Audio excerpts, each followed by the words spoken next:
The screaming had stopped. That was always the worst part. Not the screaming itself, but the silence that followed. Cleopatra stood over the wooden table, watching the prisoner's chest rise and fall in irregular, desperate gasps.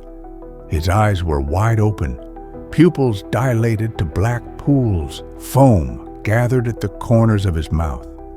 His fingers twitched, clawing at nothing. 47 minutes, she said quietly, consulting the water clock. Still too long. Charmian stood in the corner of the underground chamber, her face pale but composed. She'd learned not to show weakness during these sessions. Majesty, perhaps we should end his suffering. No. Cleopatra leaned closer, studying the man's face with the detachment of a physician. I need to see the full progression. Science requires complete observation. This isn't science. This is torture. Cleopatra's eyes flashed. This man murdered 3 children for a handful of coins. Rome would have crucified him and left him to die over days. I'm offering him hours. And in exchange, he's giving me knowledge that might save my life one day. Or end it. Exactly. Cleopatra made another note on her papyrus scroll. The hemlock is attacking his nervous system, but the paralysis is too slow. By the time it reaches his heart, he's endured nearly an hour of agony. Unacceptable. The prisoner's breathing stuttered, stopped, started again, stopped. His eyes remained open, staring at the ceiling with an expression of pure terror frozen on his face. 49 minutes total, Cleopatra recorded. Cause of death, respiratory failure. Final moments, conscious and aware. Appearance, horrific. She set down her stylus. This is the 17th poison I've tested, and the 17th failure. Charmian moved to help cover the body. Perhaps what you're looking for doesn't exist, Majesty. Perhaps there is no such thing as a perfect poison. Then I'll create one. Cleopatra walked to the shelves lining the chamber walls. Hundreds of glass vials reflected the lamplight, each one labeled in her own hand. Plant extracts, animal venoms, mineral compounds. A collection that had taken 5 years and a fortune to assemble. Somewhere in this room is the answer, a substance that kills quickly, painlessly, and leaves the body unmarked. I just have to find the right combination. Why, Majesty? Why this obsession? Cleopatra turned, and for a moment, Charmian saw not the goddess queen that the world knew, but a woman carrying the weight of impossible choices. Because I've seen how Rome treats defeated queens, Cleopatra said softly. I was 14 when they paraded Vercingetorix through the streets. The great Gallic king, chained like a dog, pelted with garbage, mocked by crowds. They kept him alive for years in a dungeon, then strangled him when it suited their political calendar. That's what awaits me if I lose. That's what Octavian dreams of doing to me. You won't lose. You have Mark Antony. You have Egypt's wealth. I have enemies closing in from all sides. Cleopatra's voice was sharp. Octavian controls the Roman Senate. His propaganda paints me as a foreign whore who's corrupted good Roman men. Every day his power grows while mine shrinks. So yes, Charmian, I prepare for defeat. Because queens who don't prepare for the worst don't stay queens for long. A heavy silence filled the chamber. Finally, Charmian spoke. How long have you been doing this? These experiments? 3 years.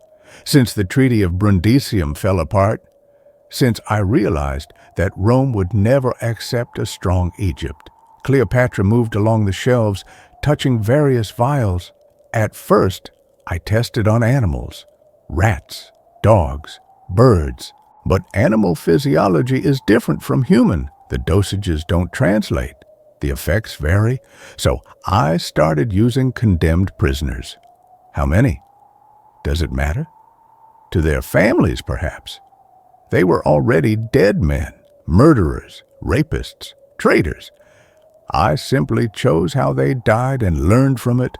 Cleopatra selected 3 vials from different shelves. But tonight isn't a complete failure. I've eliminated hemlock as an option. That narrows my research. And I have new compounds to test. Tonight, Majesty, it's nearly dawn. You haven't slept in 2 days. I'll sleep when I'm dead. Cleopatra smiled grimly at her own joke, which might be sooner than either of us would like. Come, help me prepare the next test. 3 years later, 32 BC. Majesty, you need to see this. Cleopatra looked up from the scroll she was reading. Eros stood in the doorway of the hidden chamber, her face flushed with excitement. Behind her, 2 guards carried a large wooden crate. What is it? A gift from your contact in India. He says, it's what you've been searching for. The guard set the crate down carefully and retreated. Iris approached, pulling out a small ceramic jar sealed with wax. He calls it the gentle death, made from a flower that only grows in the highest mountains. The locals use it for ritual suicide. They say it's painless, peaceful, like falling asleep. Cleopatra took the jar, feeling its weight. How reliable is this contact? Very. He's the one who sent us the samples of datura and henbane, both of which you said showed promise, both of which were still too slow. Cleopatra broke the wax seal and carefully opened the jar. Inside was a fine powder, pale yellow, almost luminescent. She touched a tiny amount to her tongue, then immediately spat it out. Bitter, extremely bitter. That's a problem. If I can taste it immediately, so could anyone I'm trying to poison. But you're not trying to poison anyone else, Majesty. You're preparing to poison yourself. True, but I still need to mask the taste. If my final moments are spent gagging on something foul, that rather defeats the purpose. Cleopatra resealed the jar. I'll need to test this. Do we have any prisoners scheduled for execution? 2, a thief and a deserter, both sentenced to die this week. Bring the thief tonight, the deserter tomorrow. I want to test different dosages. Cleopatra placed the jar on her work table. And Iris? Tell the guards this chamber was empty when they left. As far as they know, they delivered a crate of medical supplies to the palace pharmacy. Of course, Majesty. Iris hesitated. May I ask you something? You may ask. I may not answer. Why do you trust me with this secret? With all of this? Iris gestured at the chamber, the vials, the notes. If this knowledge reached the wrong people, if Rome learned you were researching poisons, they'd call me a murderer, a witch, a threat to civilization itself. Cleopatra met her servant's eyes. I trust you, Iris, because you've been with me since we were children, because you've proven your loyalty 1,000 times, and because you're too smart to betray me. You know that if I fall, you fall with me. Rome doesn't spare the servants of deposed queens. Iris swallowed hard. I've thought about that, Majesty, about what would happen if I lose. You can say it. I think about it every day. Cleopatra turned back to her work table. That's why I'm doing this. When the end comes, and it might come, I want to control it. The timing, the method, everything. I will not be a spectacle for Rome's entertainment. But the asp is theater, a performance for those who need a dramatic story. Cleopatra picked up another vial, this one containing a dark liquid. I've tested asp venom, Iris. Do you know what it actually does? It causes excruciating pain. massive swelling. The victim can take 40 minutes to die, conscious and suffering the entire time. No one who actually wanted to end their life would choose it. Then why do people think because it makes a good story? The Egyptian queen killed by the sacred serpent. It's poetic, symbolic, very Egyptian. Rome would love it. So that's the story they'll get. But the truth? Cleopatra smiled. The truth will be something far more sophisticated that night. The prisoner was young, barely 20. His crime had been stealing bread to feed his family. Under other circumstances, Cleopatra might have shown mercy. But she needed test subjects, and the prisons provided them without question. "What's your name?" she asked, as Charmian and Iris strapped him to the table. He looked at her with terror and confusion. "Kenty, Majesty, please, I have a wife, children." "You had a wife and children. Now you have a choice." Cleopatra held up 2 cups. In one cup is wine mixed with a compound that will kill you slowly over hours, in considerable pain. In the other is wine mixed with something new. If it works as promised, you'll simply fall asleep. No pain, no suffering. You'll just stop. And if I refuse both, then you'll be executed in the traditional manner tomorrow morning. Beheading, which is quick if the executioner is skilled, agonizing if he's not. He's usually drunk by dawn, so I'd rate your chances at 50-50. The prisoner's eyes darted between the cups. "If I choose the sleeping poison, will you care for my family?" Cleopatra hadn't expected that. She studied the young man's face. Even facing death, he thought of others first. "If it works as I hope, yes. I'll see that your family receives silver enough to live on for a year. You have my word. The word of a queen to a dead thief isn't worth much." "Perhaps not. But it's all you're getting." Cleopatra set both cups on the table beside him. "Choose, or I'll choose for you." Kenty looked at Charmian and Iris. "What would you choose?" Iris touched his shoulder gently. "The sleeping poison. If there's even a chance it works as promised, wouldn't you rather go peacefully? Will someone tell my wife what happened? She'll think I abandoned her." "I'll tell her myself," Iris said softly. "I'll tell her you were brave, that you thought of her until the very end." Kenty nodded slowly. "The sleeping poison, then, and Majesty, thank you. For the silver, for my family." Cleopatra picked up the cup containing the Indian powder dissolved in honey wine. She'd used enough honey to mask the bitterness, added crushed mint leaves for additional flavor. If Kenty could drink it without gagging, that was the first test passed. She held the cup to his lips. He drank. "Tastes like festival wine," he said, surprised. "Sweet, pleasant even." "Good." Cleopatra set aside the cup and moved to her water clock. "Now we wait." The first 30 seconds, nothing happened. Kenty lay on the table, breathing normally, looking around the chamber with curious eyes. Then his expression changed. "I feel warm, like I've been sitting in the sun." He smiled. "That's nice. I haven't felt warm in months. The prison is so cold at night." "What else?" Cleopatra asked, watching him intently. "Tired. Suddenly very tired. Majesty, I think I need to—" His words slurred. His eyelids drooped. "Tell my wife. Tell her—" His eyes closed. His breathing slowed, became shallow, regular, like sleep. Charmian checked his pulse. Still beating, but weak, getting weaker. They watched in silence. The chamber was utterly quiet, except for the soft drip of the water clock and Kenty's increasingly faint breathing. At the 90-second mark, he took a deep breath, released it slowly, and didn't breathe again. Iris put her hand on his chest. He's gone. Cleopatra checked for herself.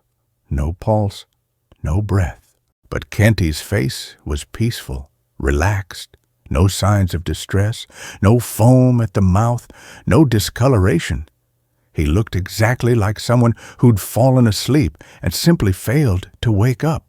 90 seconds, Cleopatra whispered. From first drink to death, 90 seconds. Did he suffer? Iris asked, her voice thick with emotion. I don't think so. Did you see his face?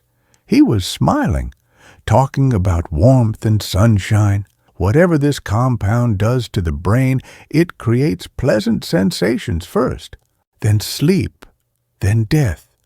Cleopatra moved to her notes, writing rapidly. This is it. This is what I've been searching for.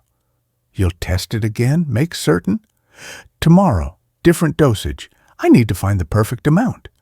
Too little, and it might take too long. Too much, and, well, I don't know what too much would do.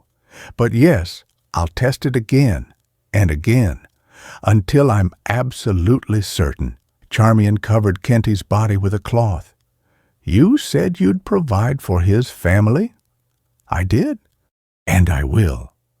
Cleopatra looked at the covered form. He gave me the most valuable gift anyone could give: knowledge, control, hope. His family will be compensated accordingly. Majesty, Charmian said carefully, you speak about your death as if it's inevitable, but you're only 37. You're in excellent health. You have Mark Antony's legions, Egypt's treasury. Why are you so certain you'll need this? Cleopatra met her oldest friend's eyes. Because I'm not a fool, Charmian. Octavian's forces grow stronger every month. The Roman Senate fears me. Even some of my own allies are looking for ways to betray me to Rome. The Battle of Actium is coming, maybe this year, maybe next. But it's coming, and when it happens, I need to be prepared for every possible outcome, including your own death, especially my own death. Cleopatra sealed the jar of Indian powder carefully. This compound gives me something precious. It gives me the power to choose. If Rome defeats me, if capture is imminent, I won't be dragged through Roman streets. I won't be exhibited like an exotic animal. I won't give Octavian the satisfaction of parading Egypt's queen in chains. You'd really do it? Take poison rather than face capture? Without hesitation. Cleopatra's voice was steel. I've lived as a queen. I'll die as a queen, on my terms, in my time, with dignity intact. Iris wiped tears from her eyes. And what about us, Charmian and I? If you die, Rome will question us, torture us to learn your secrets. Cleopatra was quiet for a long moment. I've thought about that extensively, and I've decided that when the time comes, I'll offer you the same choice I'm offering myself. A quick, peaceful death, or whatever Rome has planned. You're asking us to die with you? I'm offering you the option. I'm not demanding it. If you want to live, if you want to take your chances with Rome, I'll understand. But if you choose to follow me into death, Cleopatra opened a wooden box and withdrew 3 small crystal vials. I'll give you the means to do it on your own terms. Charmian took one of the vials, held it up to the lamplight. The glass was exquisite, faceted like a jewel. You've already prepared them. I've been preparing for 3 years. The vials, the compound, the plan. All of it. Cleopatra placed the box on the table between them. Take them. Keep them hidden.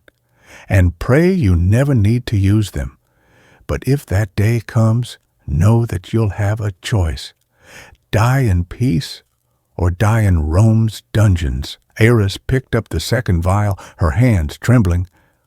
I've been with you since we were 7 years old, Majesty. I've bathed you, dressed you, kept your secrets. The idea of leaving you, even in death, I don't know if I could. Then don't. Cleopatra took the third vial for herself. When the time comes, we'll go together, the three of us, as we've lived together. That's beautiful, Charmian said softly, and absolutely terrifying. The best plans usually are. Cleopatra tucked her vial into a hidden pocket in her robes. But let's hope we never need them. Let's hope Mark Antony defeats Octavian. Let's hope Egypt remains free. Let's hope this is all just insurance we'll never claim. Do you believe that? Iris asked. Truly. Cleopatra looked at the covered body of Kenty, the young thief who died so she could perfect her poison. She thought about Octavian's legions massing in Greece, about the Roman Senate's hatred of foreign queens, about the prophecies and omens that suggested dark days ahead. No, she admitted, I don't believe it. I think the storm is coming. I think Egypt's days as an independent kingdom are numbered, and I think that when the end comes, I'll need every advantage I can get, including the power to die on my own terms. 31 BC, after the Battle of Actium. The palace at Alexandria was in chaos. Servants ran through the halls carrying orders and counter-orders. Officers shouted conflicting commands. Wounded soldiers limped in from the docks, bringing news of the catastrophic naval defeat at Actium. In the hidden chamber beneath the palace, Cleopatra stood perfectly still, listening to the turmoil above. Beside her, Apollodorus was examining architectural plans spread across her work table. The chamber will need to be at least 20 meters below current sea level, he said, tracing his finger along measurements, deep enough that even if Alexandria floods, even if earthquakes shake the city, the tomb will remain intact. Can it be done? Cleopatra asked. A chamber that deep, with no visible entrance, sealed against water and time? It can be done. It will take months of secret work. Trusted workers only, a fortune in bribes and materials. Apollodorus looked up at her. But, Majesty, you're planning for your death as if it's already happened. Mark Antony still has legions. Egypt still has wealth. The war isn't over. Yes, it is. Cleopatra's voice was flat. We lost at Actium. Antony's fleet is destroyed. Octavian controls the sea. It's only a matter of time before he comes for Alexandria. Months at most. Then we flee, take ships to India or Arabia. And be refugees? Spend my life looking over my shoulder, waiting for Roman assassins? Cleopatra shook her head. No, I'll face Octavian here on Egyptian soil. And if I lose, if capture is inevitable, I'll use what I've prepared. Apollodorus glanced at the shelves of vials. The perfect poison. After 9 years of research, hundreds of tests, I finally refined it to exactly what I need.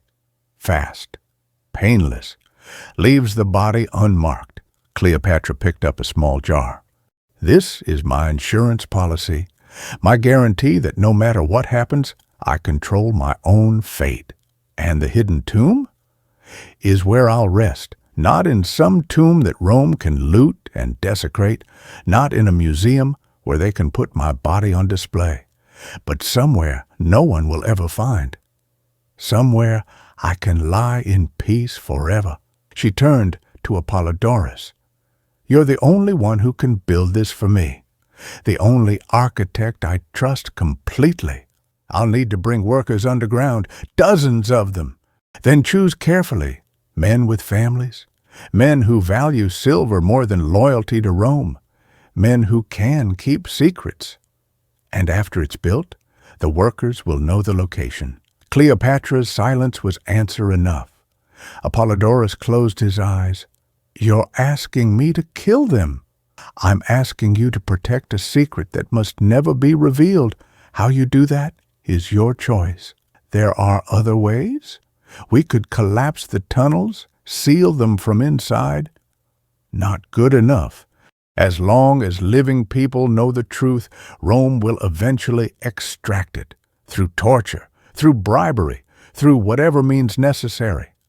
Cleopatra placed a hand on the old architect's shoulder. I know what I'm asking. I know it's terrible.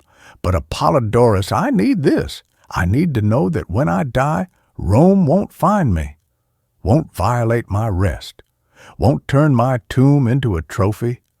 And what about me?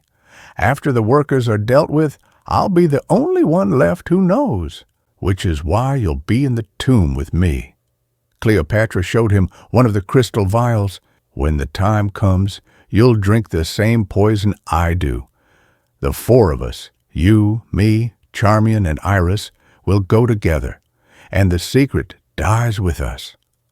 Apollodorus stared at the vial. He was 70 years old. He'd served 3 pharaohs, built monuments that would stand for centuries. And now his queen was offering him a poison and asking him to help her disappear forever. I've lived a full life, he said finally, longer than I had any right to expect. If my final act is to build a tomb that defies time itself, there are worse legacies. Thank you, old friend. Don't thank me yet. We still have to survive the next 6 months. August 30th, the BC. 2 days before the end. Cleopatra stood in her private chambers watching the sun set over Alexandria one final time. The harbor was full of Roman ships. Octavian's legions surrounded the city. Mark Antony was dead, killed by his own hand 2 days ago in a stupid, unnecessary suicide based on a false report. And she was alone, Majesty. She turned. Charmian and Iris stood in the doorway, both wearing simple white robes. Behind them, Apollodorus waited, his face grave. Is it ready? Cleopatra asked. Everything is ready, Apollodorus confirmed. The treasures are in place. The false tomb is prepared. The real chamber is sealed and waiting. The workers, he paused. The workers are no longer a concern. Cleopatra closed her eyes, more blood on her hands, but necessary blood. Blood spilled to preserve a secret that had to be kept. And the poison? Charmian produced a wooden box. Inside were 4 crystal vials, each containing exactly 3 measures of the golden liquid. The perfect poison. The formula Cleopatra had spent 9 years perfecting. I've verified the compound myself, Charmian said. The exact mixture you specified. The taste has been masked with honey and mint. It will work in 90 seconds, maybe less. And you've both decided? Cleopatra looked at her 2 oldest friends. You're certain you want to do this? Iris smiled through her tears. I've been with you since we were 7, Majesty. I'm not leaving you now. Nor I, Charmian added. We've lived together. We'll die together. There's a poetry to it. There's madness to it, Cleopatra said, but I'm grateful. I couldn't face this alone. You'll never be alone, Iris said, in this life or the next. Apollodorus cleared his throat. Octavian's messengers arrived this afternoon. They demand your surrender by dawn tomorrow. If you refuse, they'll storm the palace. There will be no escape. Then we have tonight. Cleopatra took one of the vials from the box. Tonight, we move to the false tomb. We stage the scene with the asp. We make everything look exactly as Rome expects. And then, so she held up the vial, then we use what I've created. We take control of our deaths. We preserve our dignity, and we disappear into legend. I'm frightened, Iris admitted. Is that wrong? To be frightened of death even when you've chosen it? "It's human," Cleopatra said gently, "but I promise you the poison will make it easy. You'll feel warmth first, comfort, then sleep. No pain, no fear. Just a gentle transition. I've tested it enough times to be certain. On prisoners who had no choice," Charmian pointed out. "This is different. Yes, this is us choosing our fate instead of letting Rome choose it for us." Cleopatra tucked the vial into her robes. "That's the difference between being a victim and being in control." They stood in silence for a moment, the four of them together for the last time in the palace that had been their home. Outside, the sounds of Roman soldiers drifted through the windows. Laughter, shouting. The victors celebrating while the defeated prepared for their final act. "Shall we go?" Apollodorus asked. "The tomb awaits." Cleopatra took one last look around her chambers. The silk curtains, the golden furniture, the paintings and sculptures collected over decades. All of it would belong to Rome soon. All of it would be looted and scattered to the winds. But her secret, her perfect poison, her hidden tomb, those would remain hers forever. "Let's go," she said. "It's time to write the final chapter." They descended into the tunnels, leaving the palace behind, leaving the world of light and life for the world of shadows and death. But Cleopatra walked with her head high, her spine straight, every inch a queen, because she'd won. Rome didn't know it yet, but she'd won. She'd denied them their triumph, their spectacle, their victory parade. And in the process, she'd created history's greatest mystery. The tomb of Cleopatra would never be found, because Cleopatra had made sure of that. 9 years of planning, 9 years of experiments, 9 years of preparing for this exact moment, and now, with a vial of perfect poison in her hand and loyal friends at her side, she was ready to disappear forever, on her terms, in her time, with dignity intact, just as she'd always planned. Epilogue, present day, Boston University Medical Laboratory. Dr. Sarah Chen stared at the computer screen, not quite believing what she was seeing. The chemical analysis had run 3 times. 3 times the same impossible result. "This can't be right," she muttered. Her colleague, Dr. James Morrison, rolled his chair over. "What's wrong?" "This tissue sample from the mummy they found near Alexandria, the one they think might have been from Cleopatra's era." Sarah pulled up the data. "I'm getting trace elements of a compound that shouldn't exist." "What kind of compound?" "That's just it. I don't know. The molecular structure combines alkaloids from multiple plant sources, oleander, hemlock, datura, with what appears to be a synthetic catalyst. Except," she paused, "except there was no synthetic chemistry in 30 BC? This is impossible." James leaned closer. "Unless someone in ancient Egypt knew something we don't. That's crazy. The technology required to isolate and combine these compounds at this level of purity wouldn't exist for another 2,000 years. Then how do you explain the data?" Sarah stared at the screen.